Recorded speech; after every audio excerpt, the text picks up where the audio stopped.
Olumlu bir adım olacaktır muhakkak ki. Herkesin can sağlığı deprem açısından biraz daha güvence altına alınmış olur. Devletin buna bir şekilde el atmış olması daha makul görülecektir halk tarafından. Ama daha çok olması gerekiyor. Yapı denetimcilerin, binaların kontrol edilmesi gerekir. Diğer inşaatlar yaparken bunlara ruhsat veren, izin veren firmaların tamamıyla kontrol edilmesi gerekir ki başıboş bir şekilde binalar yapılmamış olsun. Yani dayanıksız binalar yapılmamış olsun diye. Gayet mantıklı bir hamle olacaktır. Binayı yeniden devletin inşa etmesi. Depremde yaşadık. TOKİ'lerin hiçbirisinde herhangi bir şekilde hasar gören bir yer olmadı. Bütün illerde de hakeza görebildik. Bunları da TOKİ inşa ederse, TOKİ'nin yaptığı şekilde inşa ederse nitekim daha sağlam, daha kalıcı bir yapı sahibi olmuş olacak toplumumuz.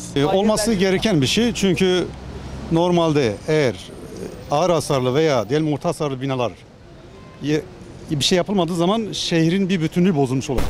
Ya şehir komple başka bir yere taşınacak. Abi yapılamadığı zaman o binanın yeri ne olacak? Boş bir alan kalacak. Bu sefer çarpık bir kentleşmeye sebep olacak.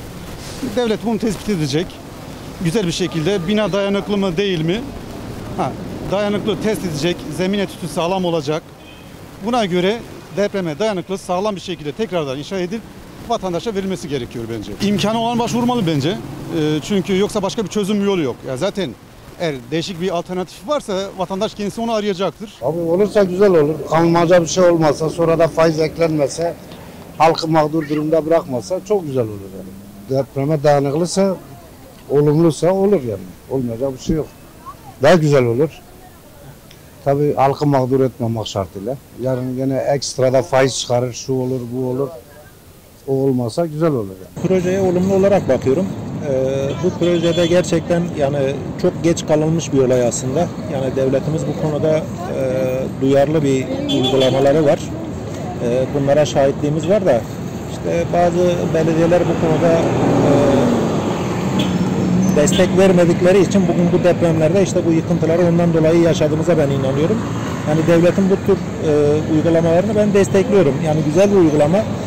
Bu konuda gerçekten bizim vatandaşlarımızın veya ev sahiplerinin aslında biraz bu konuya duyarlı olmalarını istiyorum. Yani insan hayatının ucuz olmaması lazım. Yani yapılan burada bir destek var, bir teşvik var. Bu teşviği gerçekten yani güzel bir şeylere çevirmek lazım. Vatandaşlar bu konuya tabii ki destek vermeli. Çünkü bugün yani düşünün ki bir evde yaşıyorsunuz, ailenizle yaşıyorsunuz, çoluk çocuğunuzla, sevdiğiniz insanlarla yaşıyorsunuz. Bu sevdiğiniz insanların hayatını neden yani tehlikeye atasınız? Bunu da evlerini kiraya veren ev sahipleri aslında yapıyor. Evlerini yıktırıp yaptırmamak istiyor. 1,5 yıl o ev boş kalacak. Ama bu ev yapıldıktan sonra sen o evi daha güzel bir şekilde, sağlıklı bir şekilde insanlara kiraya vereceksin. Ve oturan insanlar sana duacı olacak yani. Bunu neden yani 1,5 yıl onu bir kira geliri olarak düşünmemeleri lazım. İnsan hayatı olarak düşünmemiz lazım. Artık yani insan hayatını gerçekten öne almamız lazım. Yani bugün eşyalar, mallar önemli değil. İnsan hayatı önemli. İnsan hayatını gerçekten yani şu hoşgörümüzü artık geriye kazanalım ya. İnsanlar yani gülmeyi unutmuş ya, birbirine tebessüm etmeyi unutmuş. Yani böyle bir şey yok. Gerçekten yani bu konuyla ilgili devletimizin yaptığı güzel bir uygulama. Ben şahsen bütün insanlarımızın bu konuyu desteklemesini isterim.